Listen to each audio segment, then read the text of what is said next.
So, you're a vertically challenged lady. You're short, petite, whatever you want to call it. I call my girls vertically challenged because I'm a smart ass. But for you girls, this is a clip for you to help you set up some caloric strategies to help you lose weight. What calorie goal should we set? Well, it's really going to depend on your actual height, weight, goals, level of activity. Okay, so your height, 5 foot. Your weight, 65 kg maybe. You want to get down to 50, let's just say. Goals, 50 kg, which is, if you're 5 foot, very reasonable. You're a fit and healthy person at that weight. Level of activity. So if you are stay-at-home mum, if you are working mum, or like part-time. Those are pretty much the 3 strategies that I put down. Because if you stay at home, you're going to have a different lifestyle to someone who's working, someone different who's working part-time. Okay? Because here you'll have like daycare, here like a couple days. So like those would be the days where you could meal prep or work, or just try and get some extra time in there if you can to do something for yourself or health related or whatever to get ahead. Leverage your time a little bit more because the bub's not around. Working mum, daycare, and then stay at home mum.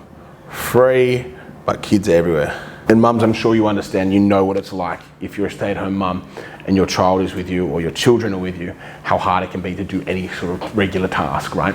Cleaning, whatever it is, it's very, very challenging for you guys to manage like 50,000 different things at once. So there's some strategies you guys can get in place to be able to juggle everything successfully. So we need to figure out your calories based on this. Typically for girls that are around that 65 range, we're gonna set a calorie goal of 15 to 1200 calories a day. Now, I'm assuming that because if you haven't started tracking calories before, you're gonna start now. I'm gonna assume that there's about 200 to 300 calories of error. Here, I'm gonna imagine might have an upper limit of 18, and here might have an upper limit of 15. Based on that, I would set your upper limit at 15 with understanding there might be error, and a lower limit of 12 with the understanding that there's going to be error. Then weigh yourself weekly, morning. Those are going to be the parameters that I'd set for you gals. Now, level of activity.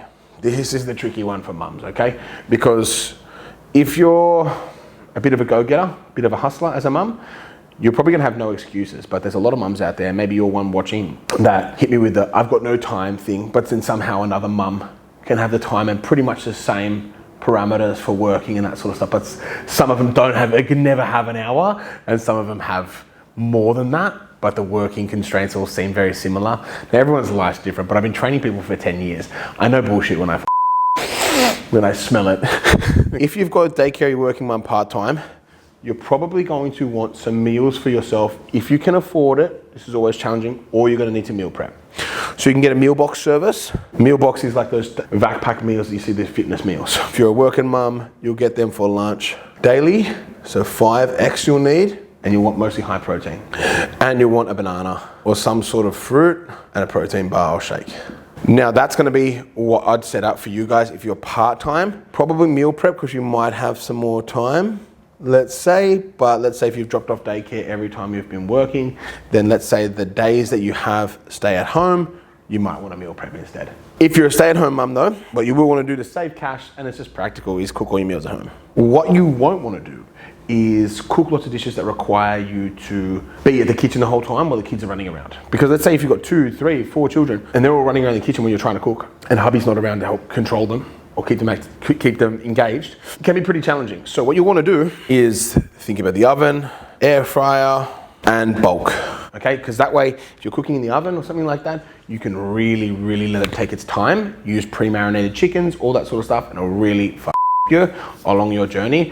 Because if you're trying to cook and then look after children, it's just a bit of a schmozzle. So all of those things should be considered if you are prepping at home. You want simple, easy, able to be left without it going to shit if the kids act up or something.